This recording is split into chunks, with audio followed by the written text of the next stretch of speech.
Hey, what's going on? Dharma Guy here. Welcome to Dharma Time with your host, Dharma Guy. And your most excellent producer. Yeah, and the dope doctor. Yeah. A little bit of, I'm not even going to call that technical difficulties. I'm going to call that just screw-ups. Yeah, is what that was. I screwed up. Anyways, welcome. It is a... I'm going to play Facebook Live. There you go. I got distracted. There you go. I'm going to call it a hot day, man. It's hot to me. The high today is like 80, and that's hot still. Even though you're over here calling it chilly. Man, you're just old, dude. I'm very old. I'm old now, and I get cold Get very off easily. my lawn. You better get off my lawn because I'm packing. Exactly. Oh my What's god. up? So there's a so anyway, it feels like it's been a while, but it hasn't really. We did Dharma Time last week, Yeah. but we didn't do the couch. Yeah. is what it No, was. I did the couch live. You didn't come. Yeah. So You had other stuff you had to do. but it feels like it's been forever. Anyways, I digress. So I was trying to come up with today's show. I had a topic already planned for today, but I had to push it back. And I'm excited about that show, but I'm not gonna release too much just yet, only because I don't know the exact date. I got to work out some logistics.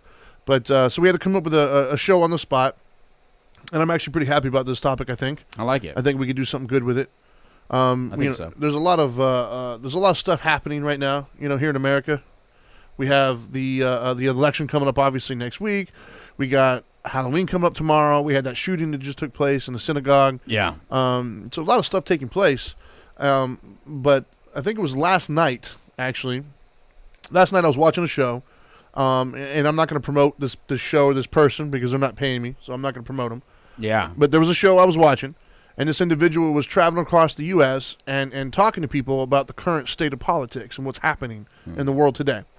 And and some of the stuff that was being said, I thought was very interesting, and it got me to thinking. And so that, in conjunction with a conversation I had with my 14-year-old yesterday, actually, kind of all comes together, and it made me think of the topic for today. So the topic is going to be self-sabotage. Yeah. I like it. And for those of you listening to the pre-show on another streaming thing, you heard us playing Beastie Boys Sabotage. Oh, wait, time out. I love the way you just called it another streaming thing. Yeah. Even though... I'm not going to name it. But they are paying. No, okay, wait. Ish. I know you didn't mention the lady's name because she's not paying. Ish. But they do pay us. And you're not going to mention the name? Up Live. Yeah, there you go. Congratulations. They paid for the sticker right here. Yeah, all 38 cents. Anyways, so God, where's it all going They wrong? pay a little bit more than that. Yeah. Anyways, so that got me to thinking, right? And what I found interesting is some individuals that were being interviewed during this show that I was watching. Yeah. I've seen it happen before in previous political climates, if you will. And what happened is they were, for me anyways, it appeared like they were very out of touch with what's happening around them. Really? And so they were casting votes. And in my mind, I was thinking, why are you voting? It seems like you're voting against your own interest. Which got me to think, and once again, I had a conversation with my 14-year-old yesterday. How'd that go? It was actually a great conversation, believe it or not. Yeah. The funny part was she came to me and she was complaining about school. And she was saying how, she's never going to need math. She was saying, everybody has that conversation. Yeah. She's like, I'm never going to use this stuff. I was like, really? I was like, okay, sit down for a second. I made her grab a piece of paper and a pencil. Yeah. And I started going over what all the bills were for the month. Right. And I said, okay. And then I started going over, all the expenses that we have to pay. And I went over what was coming in. And she was just like, well, I was like, yeah. So now how much do we have to make in order to cover all that? I was like, that's math. Yeah. And she's like, wait, you have to do this I was like, I have to do that every day. Every day. Every day. Every decision. Exactly. And so we started, and so that then led to like why, because her grades have not shown the amount of effort that I would like, right? And so I'm trying to so I use that as a segue to talk about this is why I'm trying to get you to put more effort towards school to get the grades where they should be so you can go on and do things. So this decision-making process is easier for you in the future. You're lucky she's not 100% like you. Oh, why is that? Well, because I think her answer would have been so what you're saying is, Dad, is that as long as I know addition and subtraction, I'm good. Well, she tried to say that. Oh, okay. Yeah, she said, but this is basic math. I was like, okay, but right now you're solving for X, which is algebra, because you're trying to find out X, meaning how much do I have to make. Yeah, I got you. But anyways, I digress. The whole point, though, was, I was trying to get her to understand that she needs to kind of be more motivated for school, right? And the problem was that her reasoning, if you will. I don't want to use the word excuse because that feels harsh, but her reasoning was that, like, she spends a lot of time trying to talk to her friends in school, and she feels guilty that, like, her friends are wanting attention from her. Right. And she feels guilty to say, hey, leave me alone. I'm trying to do my work at the moment. Because I guess her friends will get, like, pissy with her, and you're not talking to me or whatever. And so that all sounds like an excuse, but okay. It does. And so I said, okay, but I mean, she's a sweet girl, and she feels compelled to make everybody happy, kind of thing. Right. And so I tried to tell her, I was like, look, those aren't really friends then. If your friends are going to be, interacting with you in a way that's going to cause something detrimental to happen, that's not really your friend. Right. And she's like, well, how do I get rid of them? I was like, you don't need to necessarily get rid of them. You just focus on you, and they'll weed themselves out. Yeah. The true friends that are their friends for you will stay around, right? True. But the whole point in relation to our topic today is, even though it's against her best interest, she'll still feel compelled to try to be, like, nice to her friends or make them feel comfortable, whatever. Right. Even though it's detrimental to her own self. Right. And so then that got me to thinking, and you and I talked prior to the show today, and I started to realize, like, man, that's everywhere, right? Like, how many people do you know right now personally? And I'm not gonna, you can't cheat, and we can't use the addiction world because that's just too obvious. Well, then you just took my whole thing away, because that's all I got. Well, we can have to contribute. Hold up. I'm done. We're both in the industry, so I don't mind bleeding into it. But for this specific question, this is all I know. Oh, come on. So what I'm getting at, though, is how many people do we even know on a day-to-day basis, be it personally or on Facebook or what have you, that, like, knows that they wanna lose weight, but you see them eating, like, cookies and stuff. Oh, man. Or how many people do you know, like, complaining about bills, but you still see them pop up with, like, a new car? You know what I mean? Like, so what I'm getting at is everybody self-sabotages. Everybody. Yeah. Everybody self-sabotages. And I think for some people, they really self-sabotage. Yeah, some people. And other ones, it's like a little bit. Yeah. But we all do it. And I'm trying to figure out today's show is why? Why do we do that? What makes us sabotage ourselves? Yes. Based upon doing things against our own personal interests. Correct. Yeah. Because we all do it. Yes. I'm guilty of it. Yes. We're all guilty of it. Yes. Like, which one do you do most? I mean, which one? I flipped it around. Maybe you're the host, so I'm sorry. You go. Bring it, baby. Bring it. Which one does Trinity Phillips, the Dharma Guy? Mm-hmm. Which one pops in your head first? Maybe not most. For self-sabotaging? But yeah, which one pops in your head first? I have a couple, actually. We all have a couple. Yeah, but I mean, which one popped in your head first? The first one popped in my head was probably my day-to-day routines of not eating that extra dessert or making sure to hit the gym in the morning. Dessert. Oh. In other words, trying to maintain, because the medical issues have of late been like completely trash my body. Right. But I'm still mentally trying to, like, overcome it anyway. Yeah. But I'll still, like, get the extra dessert or something like that, or I won't go to the gym in the morning. Okay. Even though I know that that's going against what my real goals are, kind of a thing. Right. The other one would be, I think the more relevant one in the world, if you will, is I get in conversations that I know I probably shouldn't get involved in. Right. Like, I'll get in a conversation I know is not going to end well, or I know that I'm not going to affect change on this individual, but I still get into that conversation anyways. And then I typically walk away thinking, like, why did I even start that? Right. So those would be, for me, those are probably the two biggest ones. Okay. The self-sabotaging. Okay. Thankfully, I'm at a position in my life now where I don't do the major ones. Right. Like, I did the major ones. When I was a kid, man, I was, breaking into people's houses, doing the gang activity that I was doing. I mean, that was completely detrimental to my future. I mean, could have gone to prison. That's what stopped me, was being told I was going to prison for 2 felonies. Right. But thankfully, I'm at a point in my life now where I don't make those kinds of sabotaging decisions. Right. I do more of the, I don't know, I think a fun word is micro ones, I guess, like little ones. I love it, micro. Yeah, little tiny ones that don't really impact my day that bad. I can overcome them, But based on what we do, man, we see it all the time, though. Yeah. But for you, what do you think yours are? Well, from what you just said, my past ones actually benefited me now. There you go. All my past bad decisions created who I am. So yeah, same here. I mean, so but you can't teach a kid that. But that's why I don't do prevention, Trinity. Because if I talk about prevention, next thing you know, everybody be like, "All right, so you did what at what age?" But you know, that's so I can't even talk about. But now that you mentioned that is kind of true, though, right? What? Like, what do you say to somebody that in all reality, there's an old adage essentially that what is it, the way to make good decisions essentially comes from bad experiences, and you can't really get the wisdom without going through those bad experiences. Yeah. So in all reality, anybody who's really made some major change in this world or any major impact had to have gone through some sort of pain or travesty ahead of time. So how then do you tell that person, hey, make all the right decisions? But that's what I'm saying. I mean, look, I lived a double life as a high school kid. Right. You know what I mean? Like Maynard is on there back from high school. Maynard knows one side of my life that I had more money at 15 years old than I'll probably ever have in my life. Yet most people in that high school would just, that's just some dumb little funny kid. You know what I mean? Because I had to hide what I was doing. Right. But I was messed up, man. So I was doing a lot of crazy stuff. But do you think that's what it is, though? So all right, we're gonna get philosophical now. It is Dharma time, I guess. Yeah. So I wonder if that maybe is part of it, right? Maybe we are more optimistic than we actually think we are. Maybe we really do believe these little self-sabotaging things we could overcome, and they're not really going to sabotage. Right. Maybe there's a part of it is like, oh, it won't happen. Yeah. And then it happens, we look stupid, but at the time we're like, but I didn't think it was. Well, that's your problem. Here's it. I sabotage myself a lot, but in my life, my biggest sabotage though is time.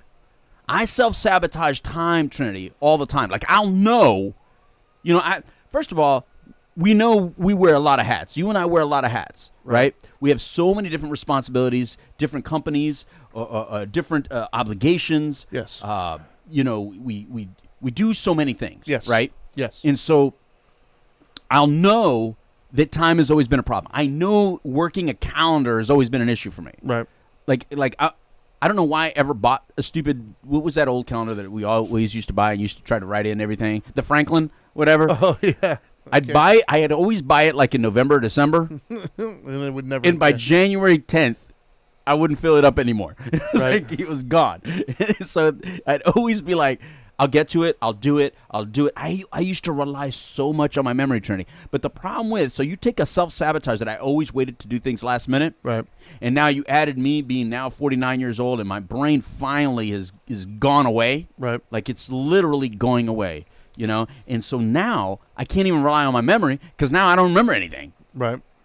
So if I say I'll get back to it, chances of me getting back to it, like what do I always tell you? You got to remind me a lot. Sure. What do I tell anybody that has something important? I said, look, man, you better just keep texting me. Yeah. You better keep calling me. I get distracted like squirrel.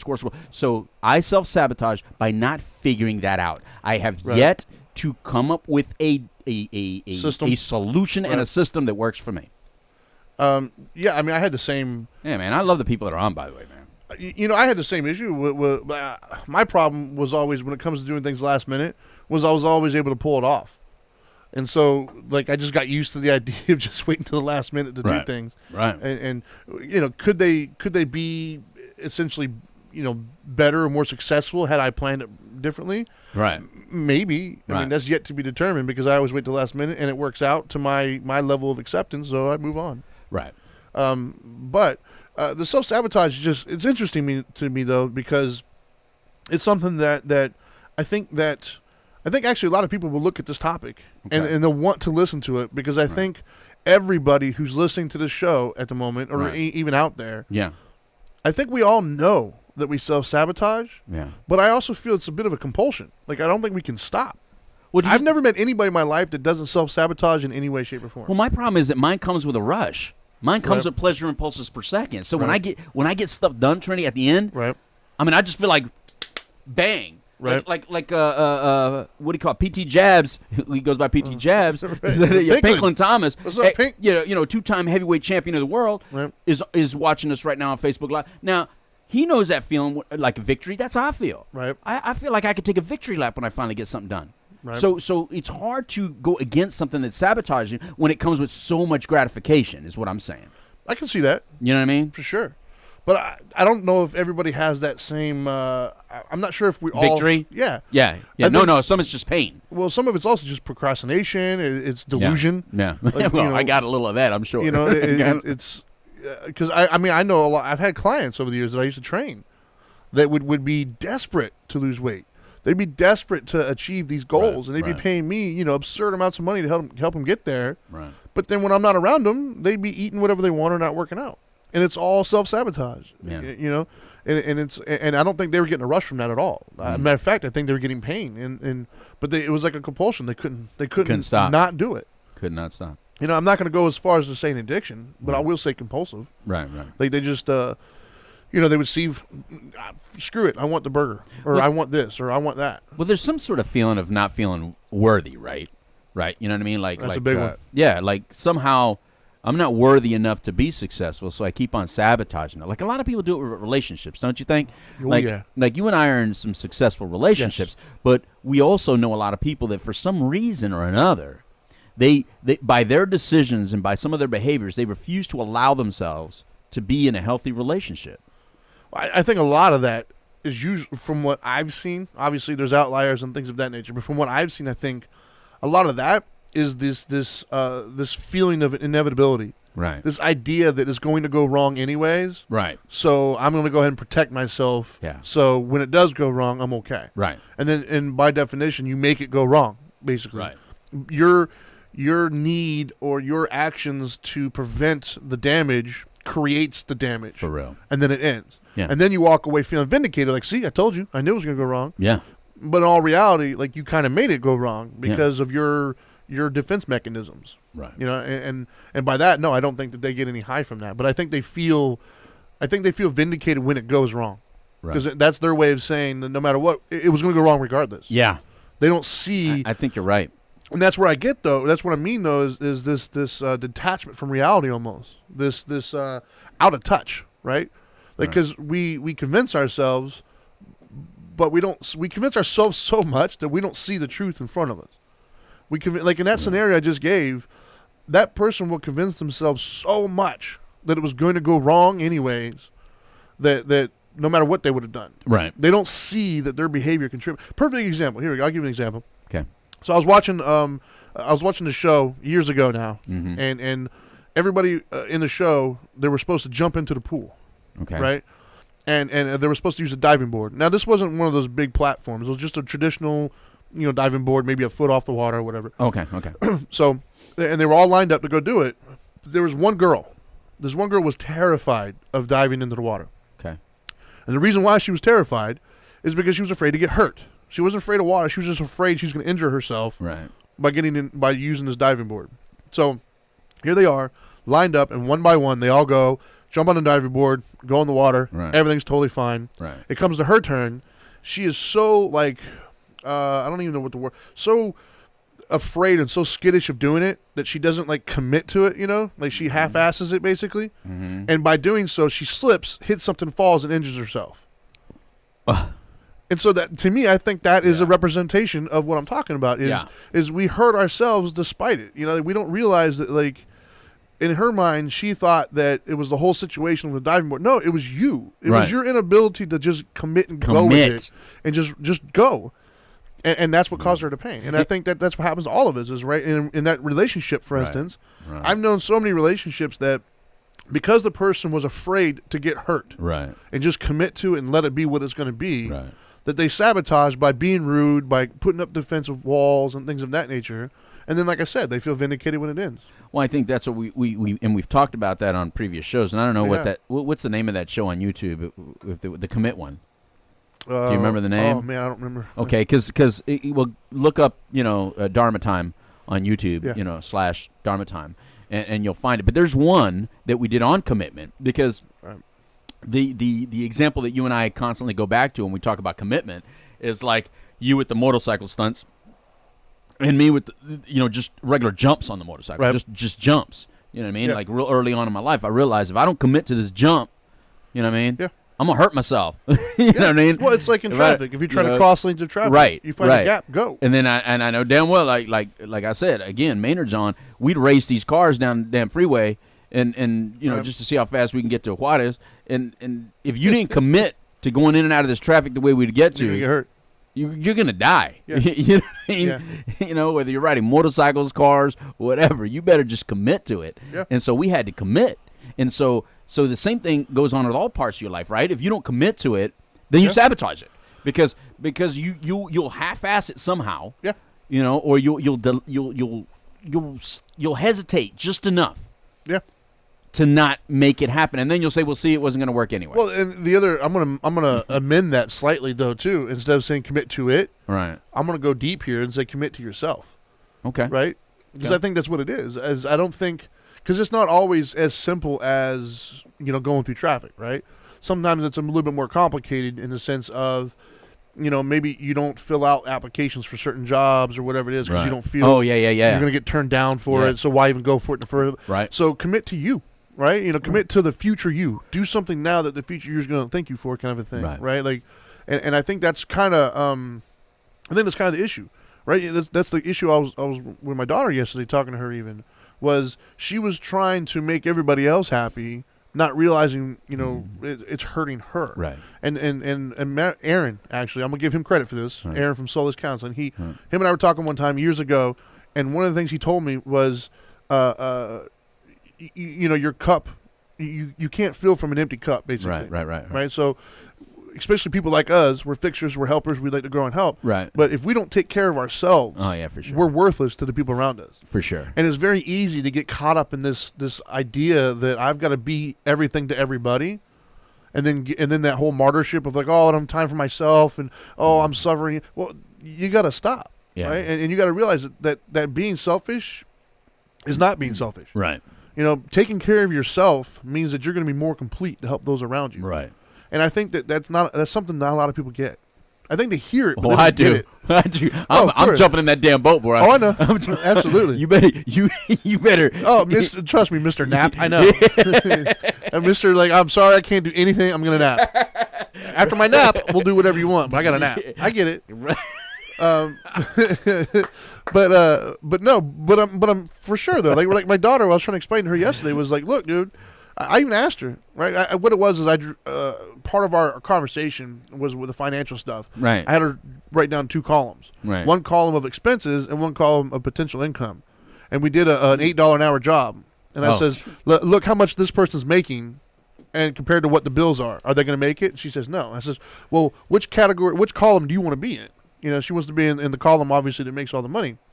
And so I asked her, I was like, look, all these friends, do you think they're going to be around to help you pay these bills in this column? Wow. She's like, no. I was like, so why are you giving all this up to be with them? So I was trying to get her to understand that you got to look out for you. Right. You got to take care of you and let them be who they're going to be. And if they're your true friends, they'll understand that and they'll ride with you. Right. But I think we get caught up in this trying to be everything for everybody. And I think if we're going to talk about friends for a moment, your real friends will be there if you ever need them in life, period. They do not demand all of your attention. A real friend will let you go on and live 5, 10, 20 years somewhere else. Yeah. And if you need them, they're going to be there. Oh, yeah. You know what I mean? I'm going to be there for any real friend I ever had. You know Absolutely. what I mean? And that's just the way it is. I mean, but it doesn't mean, you got to say good morning and good night every damn day. No, that's a you know what I mean? relationship. I ain't got to deal with you left me unread or whatever the hell that means. I still don't know what that means. Dude, I don't even know what that means, but somehow my daughter will say I have to, she'll get that phone and start doing something. I say, what are you doing? Well, I can't leave him unread or whatever the hell that, unread? Oh, unread? I don't know. I don't know if it's unread, unread. Oh. I'm afraid to even ask because I everything I say it sounds like an old man. Yeah, get off my lawn. I think that's part of my issue, right? As a grown adult now, I look at it differently. I can wait. Yeah. Well, as a grown adult, I look at it differently, but I think some of the children or young people these days, I think they do. It consumes them where they feel that they've got to be. It's my friends. Yeah. And even adults. Can't even watch a movie without Zoe being on the damn telephone. Yeah. And even adults, though. I think adults get wrapped up in this idea that I've got to be everything to everybody. Right. This person needs me or whatever. Right. And then they get into that self-pity where they feel everybody's going to drop everything for them when something's happening. Right. Like, oh, you're not my friend because you didn't come at 3 o'clock in the morning to whatever. Like, I do think that we need to establish what friends are. You know what I mean? Like, I think that's part of the concept. But So you're saying that our belief that somehow we're going to miss out or lose something sometimes it allows us to sabotage because we think we're going to miss out and lose on something right now? I think that helps. Yeah, I do. Yeah. I believe so. I think because the self-sabotaging thing, I wish it was just something as simple as 1 + 1 = 2. Right. But I think it's complicated. I think there's multiple different reasons on why we self-sabotage. I think it's fear of missing out on something now. Like, hey, I don't want to, for my daughter's sake. She doesn't want to miss out on a conversation with her friends because she gets so much fulfillment and excitement from her friends, and it's fun. And she doesn't understand that, the decisions she makes now could potentially affect her 10, 15 years from now. She doesn't get all that. She just thinks right now, I want to hang out with my friend. It's just a hard concept. Absolutely. But I also think on the flip side of that, I think I've known people who won't go apply for a job or apply for a raise or a promotion because they're afraid they're not going to get it. And so I don't want to go through the disappointment of filling out for something and being told no and rejected. Right. So I just won't even fill out for it. And they'll never know if they got it or not. So, I mean, and that's self-sabotaging. Right. And the same concept in a relationship. It's going to go bad anyway, so why even try? Why commit? Lori gave you kudos on your point, by the way. Thank you very much, Lori. But, yeah, I think you're right, man. I think you're 100% right on that. I think there's a fear of failure and a fear of success. And I think somehow you have to look at those and you have to ask yourself, what does that really mean? I mean, this is not just like psychobabble. Right. You may fear success. You may fear failure or fear success so deeply in that it actually prevents you and kind of gets you stuck. Yeah. So like right when good stuff is about to happen or right when everything's beautiful right there, you somehow do something to screw it up. You just don't complete the deal. You know what I mean? Yeah, and I think that's I guess our next kind of natural transition here is how do you stop that? Right? I mean, do we have a guest coming in for that answer? I don't know, dude. Are we supposed to have that answer? But hey, man, I'll do my best. All right, Dharma Guy. But I think that's part of the thing, though. Is I think that I don't know of anybody that isn't aware that they do it. Yeah. I think everybody's aware on some level that they do it. They might not be fully aware, woke, if you will. They might not be fully, they might not realize all the different ways in which they self-sabotage. Right. But I think to a degree, everybody's aware that they do it. Right. The problem is you don't hear a lot of people giving you ways out of that. I don't think there's not a lot of people out there saying, look, this is how you stop. I think there's a lot of people saying stop, but they're not telling you how. Mm-hmm. And so I wouldn't mind us trying to do our best, anyways, to give at least some possible solutions to that. I think one of the things I'm thinking about is first of all, if you don't do very well with long-term goals, and most people don't, then you better shrink them up. Yeah. And if you don't do well with week-to-week goals, even, then shrink them up. Day to day. And I think that's why, like, bringing it back to the rooms, or someone who's dealing with an alcoholism or drug addiction, it's not only just for today. Like you'll hear people say, look, all you have to do is when you wake up today, you get on your knees and ask not to drink today. And then at night you get on your knees and say thank you for not drinking today. But actually my sponsor, the person I got real close with early on, told me even shorter than that because I needed it shorter than one day. Yeah, minute by minute. It was in between the tick and the tock. Yeah. Just right this second right here, what are you doing? Yeah. And that initial encouragement, education, understanding, wisdom, whatever you want to call it, is exactly why this foundation is called the Now Matters More Foundation. Right. You know what I mean? Because I had to focus on right now. Right now. Yep. Right now. And if right now it doesn't make sense, and right now this is the healthiest thing for me, what I learned is if this is the healthiest decision right now, in the long run it'll be healthy. Yeah. But if this is a questionable decision right now, in the long run it might prove to be very questionable. Because Because in order to veer off a path, it starts with just a little bit off. Yeah. Starts with a little bit off until by the time you may realize it, you're miles away from the path that you were on. Yeah. So what's important is I need to stay on the path right now. No, I agree. When it comes to goals, I think mistakes people make oftentimes with goals is they don't understand that there has to be short-term goals, right, mid-range goals, and long-term goals. Yeah. I think too often people focus on the long-term goals, and they don't know how to get there. Right. And the problem with even long-term goals is a lot of times they won't make them specific and obtainable. Right.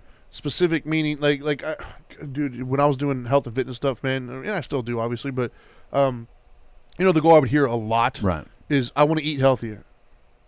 what does that even mean? You know, like they don't define it. I just want to eat healthy. And so, and you're setting yourself up for Tell failure. me, 'cause I don't know. No, but that's what I'm saying. You're setting yourself up for failure if your long-term goal is I want to eat healthier. Right. You're going to fail. I don't care how great you're going to fail because you didn't clearly identify what that is. Yeah. You know, and so it has to be specific and it has to be obtainable.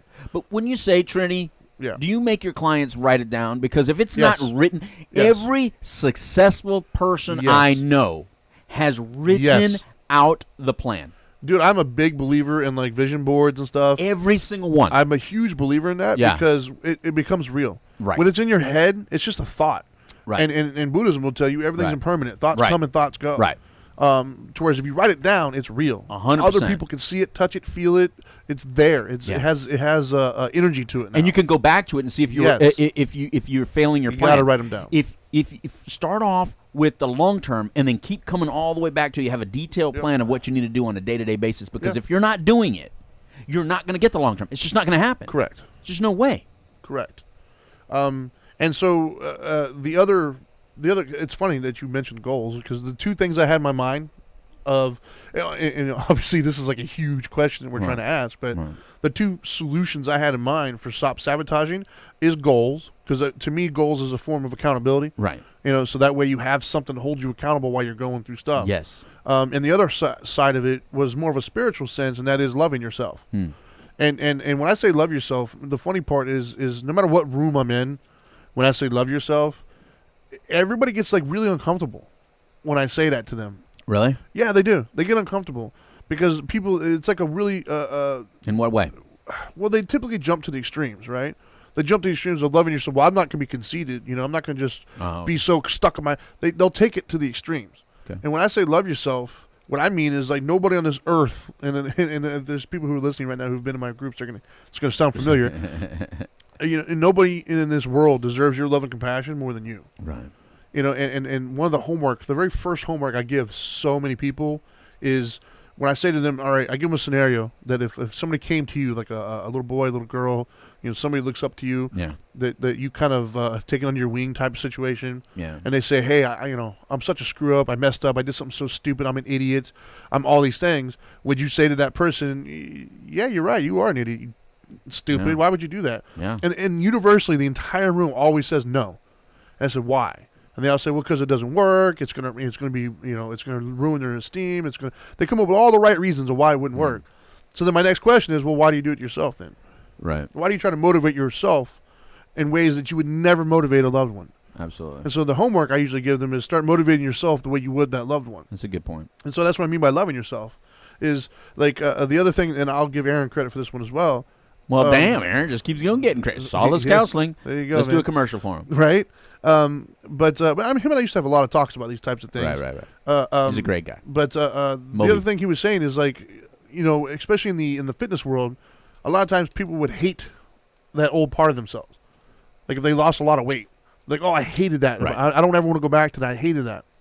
And the thing I try to get them to understand is don't hate that part of you. Don't ever kill that part of you off. Right. Instead, love the new you so much that you don't want to do that anymore. Kind of a thing. And the same thing with addiction, right? Like, don't hate the old part of you. Still part of who you are. It's still a path that you traveled. Absolutely. Just love you so much now that you don't make those decisions anymore. I agree. And so to me, that's part of loving yourself. Part of loving yourself is I'm going to make decisions that are going to set me up well. And I think that we don't, as a society, promote that enough.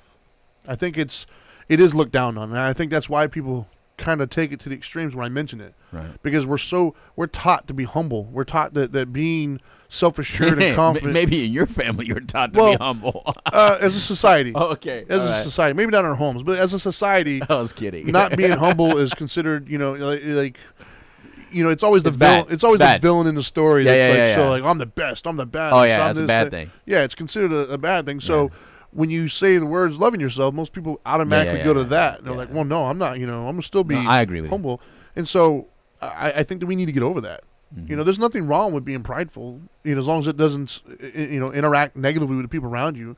There's a difference between having pride in who I am and what I've worked to accomplish and being conceited and putting people down. I think that's a whole show right there, though. It is a whole show. I think It's a great idea for a new time. pride is definitely misunderstood. It is. I really don't like seeing it on the negative side. I hate of seeing it things, vilified, yeah. because I understand what they're trying to say when they make it a negative. But I think you should be proud. I agree. In a lot of ways. And I think in this case that we're talking about self-sabotage is that you should be proud of your accomplishments and somehow reward yourself with those accomplishments. But understand that these rewards that you're going to feel, yes, they're internal. Yes, a lot of them are like you say, like micro rewards. Sure. But if you're the kind of person that requires Attaboys. a bigger attaboy, then you better find the people around you that can give them to you. Yeah. You know what I mean? Don't sometimes you hang around individuals or you only communicate with people that aren't giving you what you need to succeed. And what we mean by succeed is to move forward and be happy and feel good about those decisions. Yeah. Sometimes you're hanging around people that are actually complimenting and enjoying your poor decision making. Exactly. And so or you hang around a bunch of critical people. Oh God. I've seen that a lot. I've seen so many people who are trying to do their best. Right. And wanting to celebrate wins because they legitimately need that celebration for wins. Yeah. But they'll be hanging around people who are like, yeah, but you didn't do this. Mm-hmm. Well, but yeah, my brother did one-uppers or something like that. Yeah. You might need to find some new friends. Yeah. You know, like they're not the best for you. Right. And that's part of loving yourself, though. Yeah. Part of loving yourself is realizing what a healthy relationship is and what it isn't. Man, stroke me. Exactly. I needed stroking, man. Dude, I'm a verbal affirmation man. I need somebody to tell me how great I am. I didn't know I needed it until Dana would tell me, you know what, you're really not good with compliments. 5 Love Languages, man. It's a great book for people to read. Yeah. It's a great... I still haven't read it. Really? No. It's a good book, though. I just know I like touch a lot. I just know that. Sure. I just know whenever love languages talk about exactly, count me in for touching, right? Because brother needs a lot of it. Sure, but I think once again that's part of loving yourself, right? Yeah. Is clear boundaries with people. You have to love yourself enough to create boundaries that are healthy for you. Yeah. And if you have someone in your life that's constantly criticizing you or putting you down, that's probably not a healthy relationship for you. And if it's causing you to make some decisions, or if they're celebrating your self-sabotaging, or if they're confirming it, right? If every time they see, I told you that you should never do that because you're going to mess it up. Well, they're encouraging self-sabotaging behavior. So maybe you create that boundary with that person and say, you know what, you're not really healthy for me. Right. That's part of loving yourself. What was the name of the book? Mike Maynard wants to know the name of that book again. The 5 Love Languages. The 5 Love Languages. Yeah. Okay. And it basically just helps you how to communicate differently. Right. So, and the main thing with that one is just, if you're trying to communicate with somebody, you got to speak their language. You know, the example would be, if like I'm a verbal affirmations. I need to be verbally told things, and so if you're awesome, bro. Thank you very much. You're welcome. You too, bro. Yeah, thank you. But like if if one person's a verbal affirmations person, the other one's like quality time, right? And the quality time is arguing with the verbal affirmations one. And the verbal affirmation is like, what do you mean I don't love you? I tell you all the time how pretty you are, how much I love. Well, it doesn't matter because they're verbal affirmations. It's like, yeah, you say all that stuff, but you don't ever spend time with me. It doesn't matter. And the vice versa. If you're verbal affirmations, you don't care that this person cooked this for you or did this for you or did all these acts of service. You're like, yeah, but you never tell me. Dude, you make me tacos. I'm good. There you go. Man. That's it. And she noticed it too. She goes, "You get really happy when I cook you food." I said, "Yes, yes." It's almost like, especially if it's not dinner. Like if you do breakfast or lunch for me, it's almost like you just went to like the extra mile. That's funny. Isn't that weird? That's funny. And I'm not even an eater. My wife is though. She loves. I'm not even an eater, but I for some reason. My wife's living sleeping food. That's it. That's what she wants.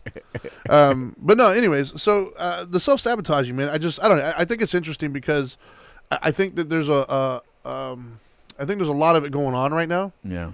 Like there's a lot of it going on in the sense that it happens every day. We do it all the time.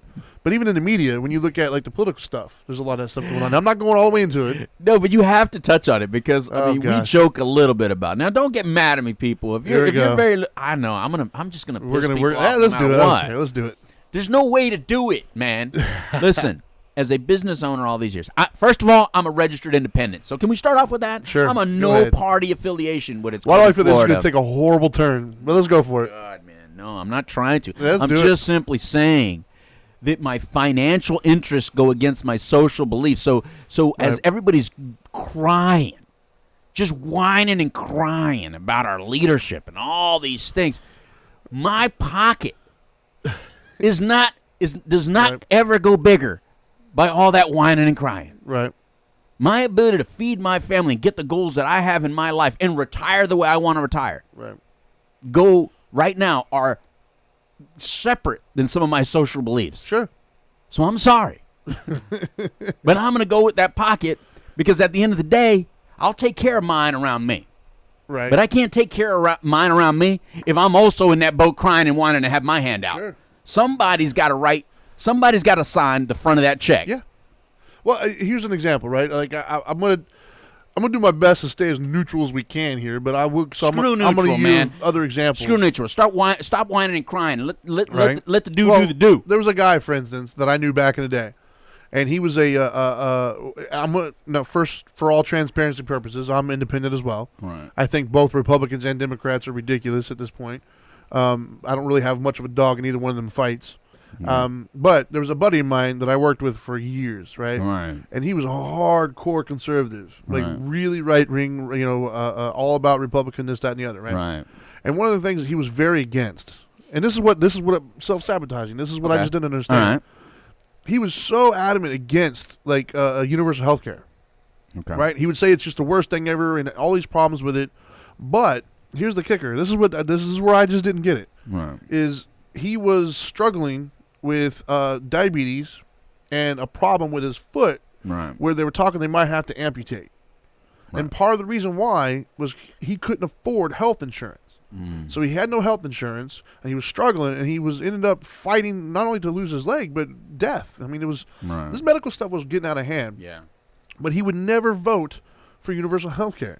I was like, dude, you realize if we had universal health care, like the problems you're having now would have been prevented a long time ago because you would have gone to the doctor and it would have been taken care of. Maybe.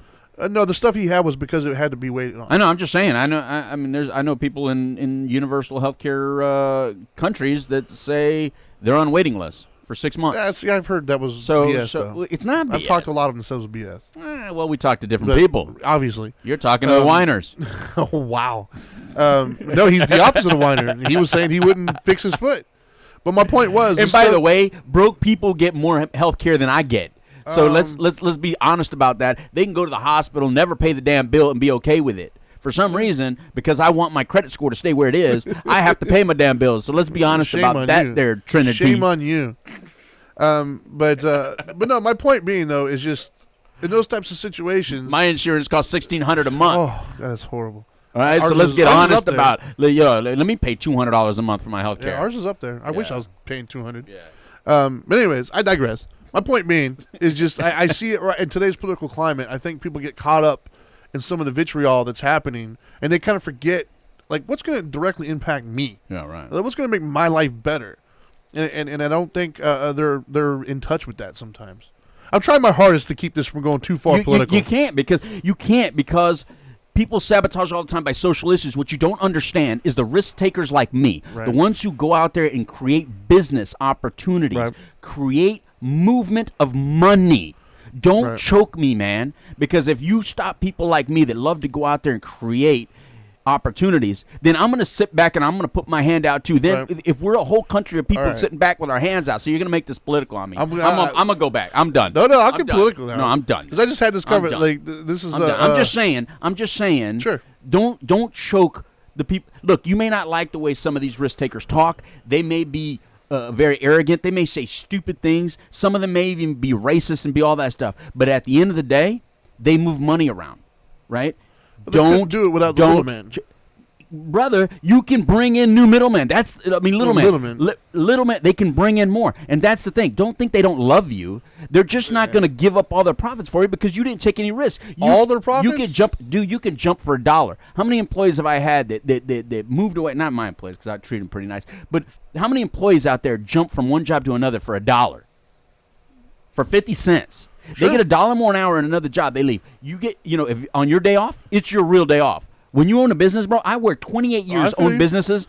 I never had a day off in 28 friggin' years. Not one day off because my head is always in my business. Right. So unless you're willing to do that in your life, just understand, I will do what I can do. Find the good bosses out there. Find the good employers out there. Find the good companies out there. But don't paint us all with one broad stroke and say all those people are bad. Because if you notice, There's every show and every movie paints the guy with money or the guy that's successful as a bad guy. They're all bad people. Every single one. As if all rich people are bad. Okay. Good for you. Well, then you know what? If we were all just broke-ass people, we'd all be moving to another country just like some of these broke-ass countries are doing. See, I'm not sure if I would put you in that rich category, though, man. Oh, I'm definitely not rich, but I'm the one getting squeezed. I'm in the middle class. I think the 1% is the one that people are griping about, though. But the 1% isn't the one paying. But the 1% isn't getting squeezed. They'll never get squeezed. They're too smart. I think, but those they're are the too ones people smart. They complain got about. great. But it doesn't. But your complaining is affecting me. Because I'm the middle class business owner, and all that crap affects me. So self-sabotage, you're sabotaging you because you're killing me because you're mad at that dude. You're mad at that dude, so you're squeezing me, and you don't know it. And you're talking about self-sabotage against your own interest. Right. So that's why I'm speaking up. Because as you think, because you're being manipulated to believe that this vote will squeeze them, nothing is going to squeeze them. Nothing. Your vote will never squeeze the 1%ers. You will never, ever affect the 1%ers. They will never allow it to happen because there's 1%ers on both sides, and they're laughing at us. Yeah. But I, as a Mexican man, am not going to be used by any political party to go against any kind of interests that are affecting pockets. Keep running. I say keep running, but don't march like in 3,000. Just, let them build the wall, and then I'll get you in, bro. Let them build the wall. I'll get you in. Yeah. But don't come like in 3,000. Don't let them use you like that. Hispanics don't be used like that. Latinos don't be used like that. Right. Anyway, guys, you got me political, man. Forget that. Hey, man, you got yourself political. I did get I'm myself trying to keep political. off because I could get there, too. I did get myself political. I could get there. I did that yesterday. But that's self-sabotage. I think we self-sabotage us because if we all had our hands out and just want someone else to do it, then we're just going to be a broke joke, man. It's just going to be. We're going to have 25% tax increase, and nobody's going to want to run a business. Why would I own a business? Why would I even take that risk? Trinity, why don't I just sit my ass at home, play video games all day, and just put my hand out? Why don't I just do that?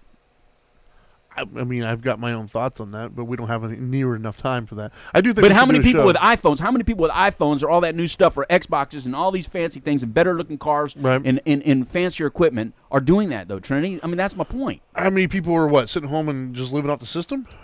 Yes. I think the numbers are smaller than what you probably think they are. I don't care. When I see one do it, it just pisses me off. Is what I'm saying. Well, see, let me be pissed off where I'm pissed off. I got to that conversation yesterday actually, and I was very animated as well yesterday, which is why I'm trying to do my best to keep it cool right now. I'm sorry, Sherry. But I fully expect a post-show conversation coming. I'll take care of my people. How about that? I'll take care of my people. You work for me, I'll take care of you. I'll take care of you as best I can. How about that? But back to self-sabotage. Don't sabotage me is what I'm saying. Yeah. Let me do my do, man. Well, I think that let me do what I got to do. I think you bring up valid points in the sense that on the principle of things, I don't think people do enough research on what's going to actually benefit them. I think they just take what's given to them, and then they run with it, and they don't really kind of look at the background or who's giving me that message. Right. And I think that is the other way. Liars who's giving you the message on both sides. Liars. Absolutely. Which is why I'm independent. They're all that's because they're all 1%ers. Exactly. One side 1% is lying you one way. The other 1% is lying to you a different way. Yeah. Check your pockets, man. Yeah. There's more construction going on right now than ever. All of a sudden, have you noticed that? Everywhere. We don't even have enough. Trinity, you talk about the little man. Where are they? I got friends all over this country trying to build stuff. There's no workers. There's no workers. Multitude of reasons for that. But that's what I'm saying. So let's focus on that and just get out of turn off CNN and Fox News and just I almost said the wrong one. Yeah. Fox News and CNN and just look around. Just look around. Right. And realize somebody better pick up a damn hammer because the money's there. The money's sitting right there right now. Let's build some shit. Right. Like I said, man, I think that self-sabotage. Maynard's moving. Where's Maynard moving? Self-sabotage is a problem, and there's and that's the thing about self-sabotage. Yeah, is it's a multifaceted problem. You got the political realm, which once again I'm sure you and I are going to have this conversation off air. But you got the political realm, you got the relationship realm, you got the job realm. Like we do it to ourselves a lot, and I think we got to stop. I think you owe it to yourself as a human being to love yourself enough to really know what's going on around you and who you are as a person. to me, I think should be the two biggest takeaways from today. Is be aware of what's happening around you. Yeah. Like legitimately be aware of who's doing what, who's saying what, where it's coming from, how it's impacting you and your family, and be in touch with yourself. Because I don't think we do that enough. I don't think we don't look inward enough and try to figure out why we do stuff. Right. I think we just do stuff, and then we come up with superficial reasons of why. Well, why'd you do that? Oh, I don't know, because of this. Bull. You did not. You did it because of this. Right? Like my daughter does stuff sometimes, not because of, this person, because you want to be liked. There's nothing wrong with that. But it becomes a problem when you're not aware of it. When you're not aware of the fact that your decision-making process are being clouded because you want to be liked by these people, then you can be taken advantage of, and then that's when the self-sabotaging takes a whole new level, and you get too deep before you realize it. And I don't think enough people in today's society look inward enough. I don't think it's praised enough. I don't think that and we did a show on personal growth, by the way, and it was actually one of our most popular shows. Go to Dharma Time on YouTube and look at it. I talk a lot more about it, but I just don't think that it is like nobody cares. Nobody promotes it enough. It's not a sexy thing to do personal growth. No. Everybody expects you to do it, but nobody promotes it. Nobody talks about it. Because we're in this era that everybody's somehow promoting acceptance, but they're not accepting. Yeah. Accept someone for their views. Accept someone for how they feel. As long as they believe with me. But as long as they agree with me. Yeah. Because if they disagree with me, don't accept them. They're evil. They're bad. Yeah. You're so full of crap about this acceptance. Let's stop all this acceptance shiza for a moment. Yeah. Accept you. Yeah. Accept that you're a little confused. Yeah. And what is best for you. Yeah. Don't go by what anyone else is telling you what's best for you right now, because what's best for you might be different. Stop sabotaging your life. Yeah. And so, like when you said, to your daughter that every day you have to look at that checkbook, or every day you have to know your numbers. I worked really hard so I didn't ever have to do that again. Right. I don't want to ever think on a day-to-day basis, can I or can I not buy this? My whole focus was I want to have enough money sitting there so that I don't even think about can I or can I not. I can do that when I choose to sit down and do it. But I didn't want to be obsessed about it. I didn't want to have to be looking at it all the time, because it feels so much better where you just kind of naturally know, well, I'm never going to really spend that much anyway. Right. So let me just go out and just, am I going to buy this or am I going to buy that? And so that should be everybody's goal. But in order to get there, you're going to have to tighten up real quick for a while and stop sabotaging so you can get to that point. Yeah.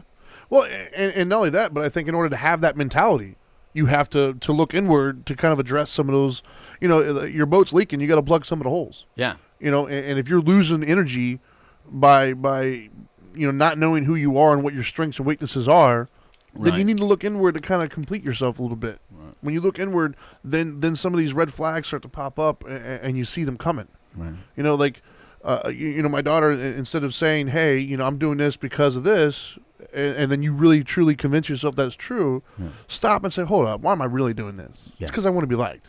Okay, well, there's other ways of getting that. I'm not going to allow that to be a weakness for me anymore. Mm-hmm. Doesn't mean you cut those friends off, just means I see what you're doing. Right. I see what's happening. When you see the McDonald's commercial on TV, they're showing you the burger all looking beautiful and sexy and amazing. It looks good. And damn good and well when you get it in the bag, it's not going to look anywhere near that. You can say, I see what you're doing. You're trying to take my $1 from me. Yes. I see it. I see what you're doing. It's not going to work. But if you're not aware of that, then they're going to get away with it. So if, in your own life, if you're not looking at yourself, if you're not realizing what your strengths and weaknesses are, then your subconscious is going to run with all sorts of things. Correct. And you're not going to be in a position to say, I see what you're doing, and it's not going to work. And I think let's put a stamp on that real quick, because we have to go. We're running out of time.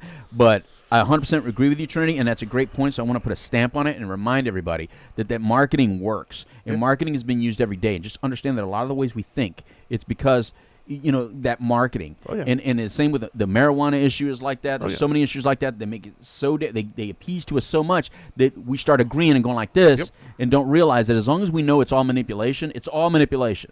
Yeah. And it's all marketing. Everything is about money, by the way. Everything is about money. Don't say, oh, that's all about money. Yes. That's all about money. It's always all about money, because at the end of the day, you need money to live your life, to do what you do. So don't ever forget that. So anyway, go on. I'm going to turn the camera around to you, and you close us off. Is that facing you properly? It is facing me properly. Okay. Hey, guys. All right, so real quick, we are running out of time, and I did my best to keep it from political, although I think we could do a show on that, sorry. by the way. Anyways, let me do my 3 tips, and we'll get some sponsors and everything else. So once again, you guys watch this. I try to break it all down and give you some tips to kind of an action plan, if you will. So today was self-sabotaging. So the first tip I got for you is you got to ask yourself, am I self-sabotaging? Is this decision I'm getting ready to do or this action I'm getting ready to do good for me and good for my future, or is it not? And I think you have to ask yourself that and be as objective as you possibly can and honest with yourself. The second tip I have for you is ask yourself why. Once you've asked, is this self-sabotaging? Why? What is my motivation? What am I really getting out of this? What emotional button am I touching inside of me that's going to be fulfilled by pressing this right now? Ask yourself why. And then the third one, and I've already addressed it earlier, but I think it's a good way to end it, and that is understand that no matter what happens in life, nobody in this world deserves your love and compassion more than you. There's nothing wrong with loving yourself and giving compassion to yourself. I think that's a good way to end it, man. I'm just going to leave it right there. I don't want to even go further. Let's thank some sponsors real quick. We got, number one, we got Retreat Premier Addiction Treatment Centers. We got Journey Peer. We got Orange County Drug Free Coalition. I'm running through these fast because we're out of time. We got the Now Matters More Foundation, which we're going to announce the winners any day now for our hunt. Friday. Check us out at Friday. Check us out at nowmattersmore.org if you want to donate, read more about us. You got 833 Now Matters if you need some help. And then what is this year? I'm supposed to talk about Rainey Mortenson's Masquerade. It says remove the mask, shatter the stigma of opioid addiction and suicide. It's coming up this Thursday. Was that this Thursday, I think? Yeah, this Thursday, yes. November 1st. Great keynote speaker, by the way. The keynote speaker is going to be the Dope Doctor, and it's in Space Coast Convention Center down in Tucker Lane, Cocoa. Go to doctorsfoundation.org, and you can read all about that and check out Mr. Dope Doctor here talking. And I think that's all we got time for. We are running out of time. I'm watching it click down. So now that you know better, do better. Peace.